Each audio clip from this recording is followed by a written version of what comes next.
بسم اللہ الرحمن الرحیم۔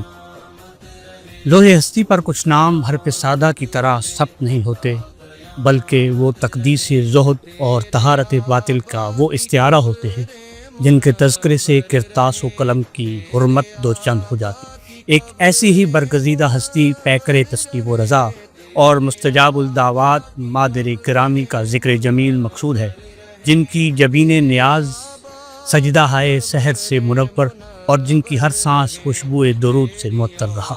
آپ کی شخصیت علم و ادب کا وہ دبستان تھی جہاں انتہائی درجہ سادگی اور فقر غیور کا ایک انوکھا امتزاج نظر آتا ہے، اور جہاں گفتار کی شائستگی سے خاندانی وجاہت اور باطنی طہارت کا نور چھلکتا تھا۔ آپ 1930 میں سہدرہ کے اس مردم خیز خاک سے نمودار ہوئی جو اپنے دامن میں علم و معرفت کے انمول رتن سموئے ہوئے ہے۔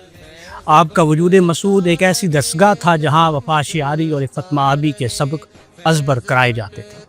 اردو ادب کے دقیق اسلوب اور فصاحت لسانی پر آپ کو وہ ملکہ حاصل تھی کہ جب آپ کلام فرماتی تو الفاظ موتیوں کی طرح سماعتوں میں رس کھولتے۔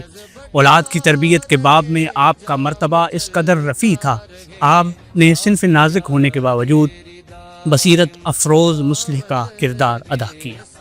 مرشد گرامی سفیر ضیاء الامت حضرت پیر سید زاہد صدیق شاہ بخاری مدہ ذلہ العالی بیان فرماتے ہیں کہ آپ کی غایت ادب کا یہ عالم تھا کہ آپ نے عمر بھر میں مجھے تو جیسے سطحی لفظ سے مخاطب نہ کیا، بلکہ ہمیشہ زاہد صاحب کے باوقار لفظ سے پکارا۔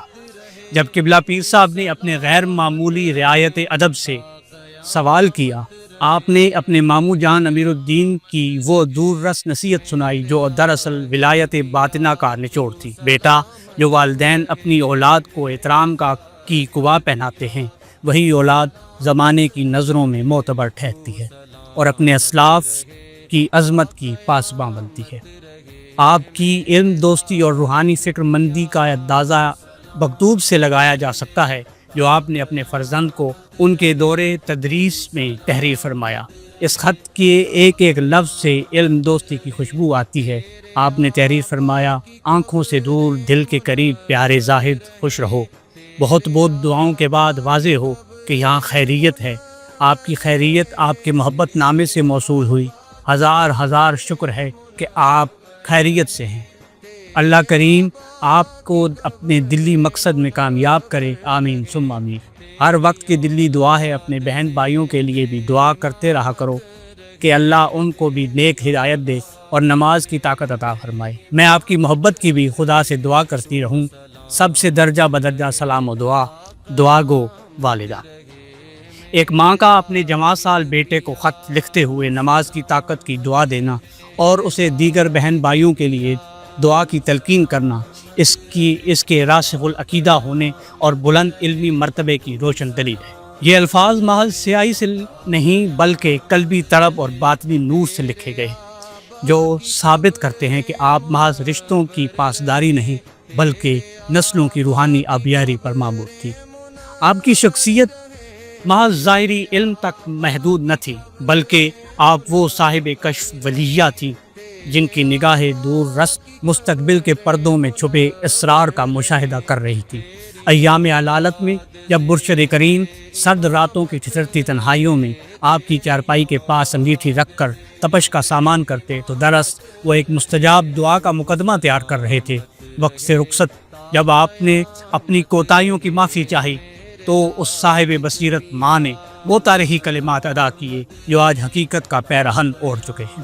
آپ نے فرمایا، میں آپ سے مدینے تک راضی ہوں، اللہ آپ پر اتنے رنگ چڑھائے گا، عالم امکان اسے رشک کی نگاہ سے دیکھے گا، مگر میں سروج کا نظارہ کرنے کے لیے موجود نہ ہوں گی، میں آپ کی تمام پسماندگی اپنے ہمراہ لے کر جا رہی ہوں۔ یہ کوئی معمولی کلمات نہ تھے بلکہ ایک عارفہ کے وہ مشاہدات تھے جو اسے عالم رویا اور کشف باطنی میں دکھا دیے گئے تھے۔